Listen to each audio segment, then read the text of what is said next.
안녕하십니까. 초단편 소설 작가 김동식입니다. 반갑습니다. 드디어 10강 초단편 소설을 쓰는 세 단계 중에 마지막 결말 단계에 왔습니다. 제가 지난 시간에서 가장 긴 분량을 차지했던 게 살붙이기, 두 번째 단계에서 어떻게 이야기 방향성을 잡을 것인가, 방향성을 잡는 것에 가장 큰 시간을 이제 드렸는데, 이 10강은 그렇게까지 많은 시간이 필요하진 않아요. 짧아요. 근데 이건 사실 어렵습니다. 이건 풀리지 않는 문제를 붙잡고 이거 끙끙대는 이 느낌? 그나마 다른 단계는 문제와 답이 나와 있어요. 이걸 내가 어떤 식으로 풀이를 해나갈까, 이것의 문제지만 결말 단계는 답이 안 나와 있어요.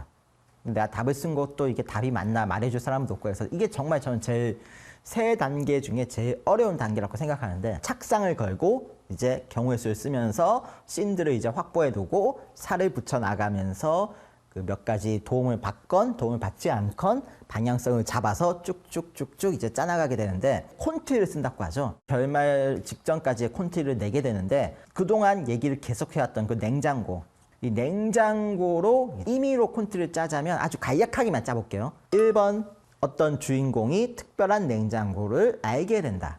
2번, 콘티 두 번째 줄, 주인공은 이 특별한 냉장고로 이득을 취한다. 그 냉장고의 능력은 무엇이다. 3번, 좀 더 가감한 활용법을 떠올려보는, 생각해보는 주인공의 모습. 4번, 반찬 가게를 차리는 주인공의 모습. 그리고 이 반찬 가게가 유명해지는, 왜냐하면 전국 팔도 모든 맛이 느껴지는 반찬 가게니까.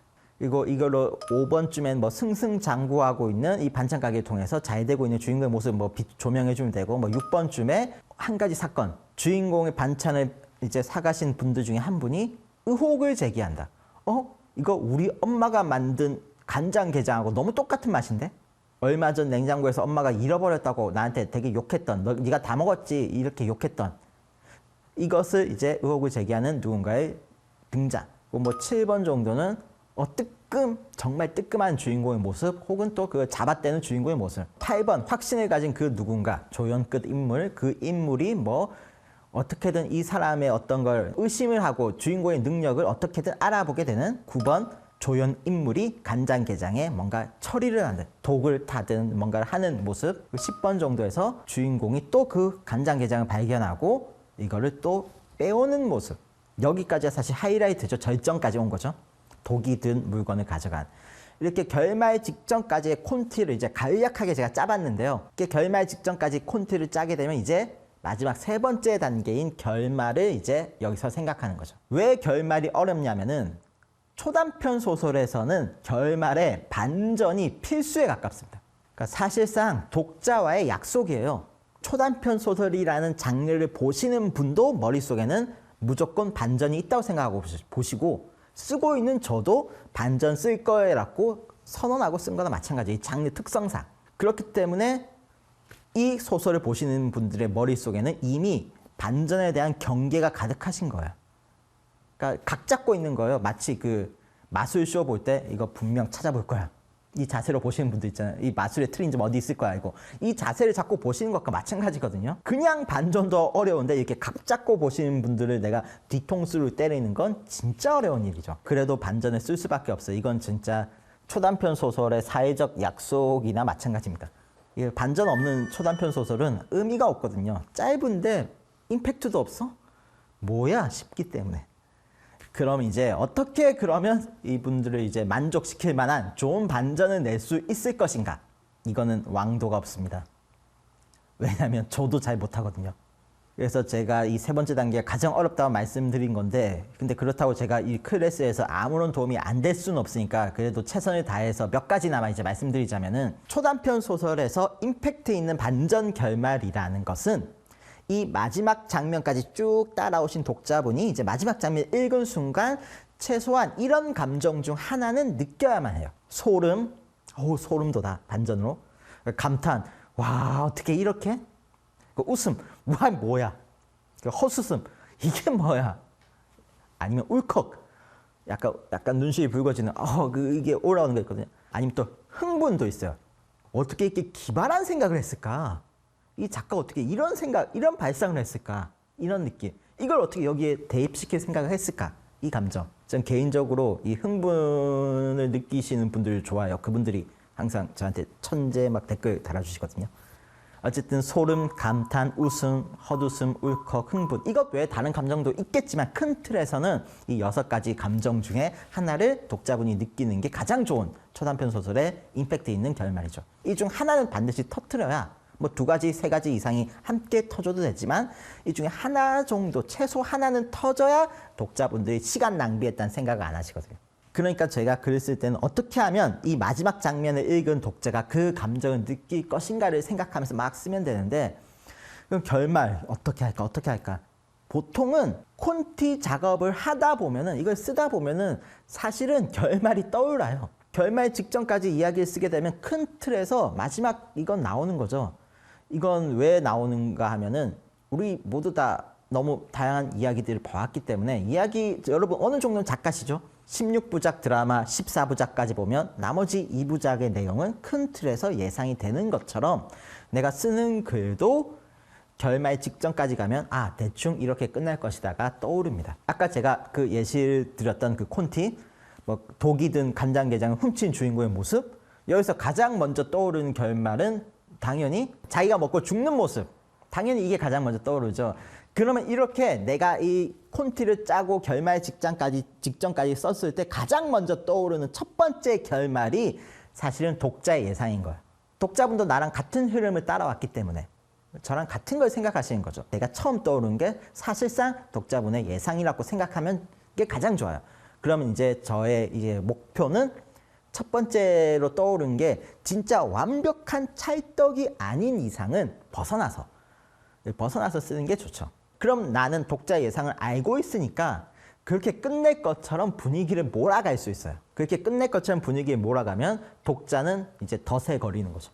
이렇게 끝나겠구나 하고 따라가는데 이렇게 끝낼 것처럼 해놓고 다르게 했을 때 뒤통수를 맞으시는 거죠, 그분이. 아니면 내가 이렇게 끝냈다 하고 그럼 독자가 그럼 그렇지 했는데 소설이 아직 안 끝났어요.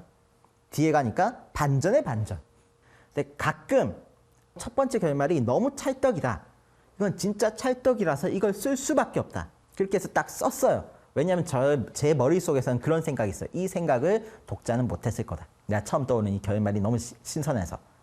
독자는 못했을 거다 이렇게 생각하고 딱 썼는데 그럼 또 제가 후회하는 경우가 독자가 예상을 하실 때 예상했던 결말이네요 라는 댓글을 받아보면 제가 굉장히 타격이 크거든요. 왜냐하면 저는 인터넷에서 연재를 하던 당시에 반전으로 독자분들과 약간의 게임 같은 걸 했어요. 이건 절대 예상하지 못했을 거야. 이건 절대 누구도 예상 못해 하고 기가 막힌 반전이야 하고 생각하고 딱 인터넷에 올렸는데 만약 댓글로 제가 예상했던 그대로네요 이런 댓글이 딱 달리는 순간 저는 패배감이 밀려요. 내가 졌구나. 근데 만약 이건 예상 못했을 거야 하고 올렸는데 이런 댓글 정말 상상도 못했어요 후덜덜덜 막 와 어떻게 이렇게 끝나요 하는 댓글이 달리면은 약간 그 승리감 되게 기분이 좋죠. 이런 게임을 제가 되게 즐겨서 했는데 근데 이렇게 독자와 승부를 하다 보면은 이게 이기고 싶은 마음에 자꾸 이기고 싶은 마음에 무리수를 던지게 돼요. 그러니까 이건 진짜 예상을 못할 것이다. 그러니까 뜬금없는 결말을 던지는 거예요. 진짜 이야기 진행의 결을 벗어난 흐름을 벗어난 뜬금없는 결말 딱 던지면은 독자는 진짜 예상을 못하세요. 너무 뜬금없기 때문에. 근데 대신 그건 저의 반칙패죠. 왜냐하면 그 결말을 본 독자분은 뭐야 이거 싶거든요. 욕을 하세요. 이게 뭐야 이게. 그러니까 무리수 이걸 던지는 벗어난 결말은 예상을 벗어날 수는 있지만 대신 개연성과 설득력이 없잖아요. 그래서 저도 사실은 몇 번 했어요. 몇 번 시도를 했던 게 어떻게든 저는 반전 강박증이 오니까 어떻게든 이겨야 되니까 이기기 위해서 이게 약간 좀 무리수를 던졌더니 이게 뭐 이렇게 끝나 뭐 이런 댓글 달리고 하니까 그때 약간 이러면 안 되겠구나. 이 개연성 지적도 많이 받고 해서 이런 결말 말고 그럼 어떻게 해야 내가 일종의 반칙을 쓰면서도 욕은 안 먹을 수 있을까? 그러니까 반칙으로 이기면서 욕을 안 먹는 방법은 뭘까? 그러니까 반칙이라는 것은 개연성과 설득력을 무시하는 완전 뜬금없는 말하자면 그 무리수를 던지는 건데 이 반칙으로 독자를 내가 속이긴 속이는데 욕도 안 먹으려면 어떤 방법이 있을까 저는 생각을 했더니 약간의 꼼수가 일단 그 뜬금없는 결말을 던진 다음에 다시 앞으로 쭉 돌아가서 이 뜬금없는 결말이 말이 되도록 최소한의 복선을 추가하는 거예요. 최소한의 상황을 설정을 추가하고 뭐 배경을 바꾸든 새로운 캐릭터를 투입시키든 그러니까 약간이나마 이게 말이 되기 위한 최소한의 변명을 하는 거죠. 변명. 앞으로 돌아가서 수정을 하는 거예요. 그 말도 안 되는 그 닌자 결말을 내고 싶다. 이걸 어떻게 최소한의 변명을 할 것인가. 뭐 대사 한 줄에 의미심장한 대사를 넣는다던가. 뭐 이 냉장고 일본제야. 일제야. 아니 냉장고 사용 설명서를 봤는데 사용 설명서에 이거 일본어로 써 있는데 뭐라고 써 있는 거야 하고 넘어가는 주인공의 장면을 하나 넣든다던가. 이 냉장고를 사용했던 이전 주인들이 의문의 죽음을 맞이했다. 뭐 이런 것들을 몇 줄 넣어준다거나 하면은 이 결말은 아 그래서 그게 그랬던 거야 하고 독자가 약간 아주 약간 이해해 주시죠. 이 복선이나 이것을 변명을 받아들이시는 선은 독자분들이 다 다르긴 합니다. 진짜 엄격하신 분은 안 받아주세요. 하지만 그래도 대다수의 분들은 약간 너그럽게 봐주시는 분들이 좀 더 많았던 것 같거든요. 그러니까 내가 말도 안 되는 뜬금없는 결말을 던진 다음 절대 예상 못하는 걸 던진 다음에 앞으로 돌아가서 변명을 하시는 것. 변명의 방법으로는 복선을 넣고 아니면 캐릭터를 추가하거나 캐릭터의 설정을 추가하거나 아니면 배경 등의 설정을 바꾼다거나 배경을 바꾼다는 건 CCTV가 없던 과거로 바꾼다거나 아니면 조선시대 아니면 미래로 바꾼다거나 우주로 바꿔도 되고 환경을 아니면 어떤 대사를 이제 지나가듯이 흐린다거나 하는 식으로 그러니까 그때 생각해보면 그 말이 그 말이었네 하는 그러니까 약간의 납득하실 수 있을 법한 변명을 하는 것 그러니까 이런 방식으로 하면은 이제 독자와의 승부에서 이길 수가 있습니다. 주의하실 점은 돌아가서 내가 수정 작업을 할 때 이것도 너무 많이 하면 안 돼요. 변명을. 이걸 너무 많이 고치면은 이게 또 티가 나서 독자가 예상을 하세요. 그 뜬금없는 결말을. 그러니까 정말 최소한의 변명만. 이 약간 능구렁이 같은 선조절이 조금 필요하죠. 그리고 이어서 계속 그러면 결말 뜬금없는 결말도 어렵다고 하실 거예요. 어떻게 뜬금없는 결말을 낼 것인가. 사실 반전 결말은 정말 어려워요. 처음에도 말씀드렸지만 전 글쓰기 시작했을 때 가장 먼저 했던 게 반전 영화를 검색해서 반전 영화를 전 다 봤어요. 그 유명한 영화들을 다 보고 아 이렇게 끝냈구나 이렇게 연출했구나 이걸 다 보고 그 다음으로 한 게 반전 소설을 검색해서 반전 소설들 다 보고 일종의 패턴이라는 게 보이기 시작하다 이렇게 보기 시작하니까 큰 틀에서 반전이라는 것도 약간 그 몇 가지 반전을 막 섞거나 변주하거나 막 이런 느낌으로 계속 반복되고 있더라고요. 이 역사상 그동안 모든 콘텐츠들이 이걸 느꼈는데 패턴이라는 거 몇 가지 말씀드려보자면 뭐 일단 성별 패턴, 성별 반전이 있겠죠. 아니면 뭐 서술 트릭이 있겠죠. 서술 트릭은 독자를 속이는 거예요. 문장으로. 그러니까 직접적으로 작가는 그렇게 말한 적이 없는 거죠. 직접적으로. 하지만 독자는 그렇게 이해했던 거고. 아니면 사실은 가상현실이었다. 아니면 뭐 쌍둥이를 이용한 반전. 가짜 죽음. 아니면 가짜 부활도 있고 뭐 이런 식으로 몇 가지 패턴이 있고 그걸 변주하는 식으로만 이루어지더라고요. 그러니까 이것을 그대로 따라하라는 말씀은 아니고 이걸 알 필요는 있다는 거죠. 그러니까 다양한 콘텐츠들이 어떻게 결말을 내는 것인가를 내가 최대한 많이 알아둔 상태에서 내 글쓰기를 시작하면은 아, 어떻게 해볼까 했을 때 막 이것을 이렇게 변주해서 이 느낌으로 하면은 되게 찰떡일까? 사람들은 이 패턴으로 끝나는 줄 예상하고 있을 거야. 그럼 이쪽으로 좀 유도를 해볼까? 막 이런 느낌으로 노하우가 쌓이기 때문에 만점 패턴이라는 걸 많이 아시면 많이 아실수록 그나마 이제 좀 도움이 되긴 합니다. 말하자면 포인트는 많이 알아야 된다는 거죠. 많이 아시는 게 좋다. 그러니까 결국 콘텐츠 창작이라는 건 보는 게 되게 중요한 요소 중에 하나인데 살면서 콘텐츠를 창작하고 소비하고 하면서 느꼈던 진리를 하나 말씀드리자면 이 세상에서 가장 재미있는 이야기가 무엇인지 아십니까? 내가 모르는 이야기가 제일 재밌습니다. 나는 이렇게 될 것이다 라고 예상을 했는데 그 예상을 벗어난 순간 우리의 뇌가 기쁨과 재미, 즐거움을 느끼는 거죠. 이게 이야기의 진리라고 생각을 합니다. 결말을 잘 쓰기 위해서 많은 것들을 보시고 피해서 내놓으세요. 결말에 대해서 또 제가 많이 받는 질문 중에 궁금해 하시는 게 열린 결말과 닫힌 결말에 대해서 좀 궁금해 하시는 분들이 많으시거든요. 궁금해 한다기보다는 좀 불만이신 것 같아요. 작가 입장에서 열린 결말과 닫힌 결말 중에 어떤 걸 선호하냐면 저는 열린 결말을 선호해요.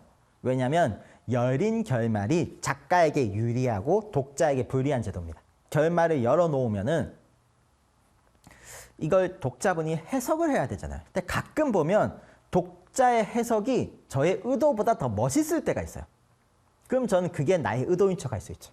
그리고 내가 만약 열지 않고 딱 꽉 막힌 닫힌 결말, 설명을 다 해주는 결말을 냈을 경우에는 반드시 하나의 결과가 나오기 때문에 이 결과에 동의하지 않으신 분들의 태클이 들어올 수 있어요.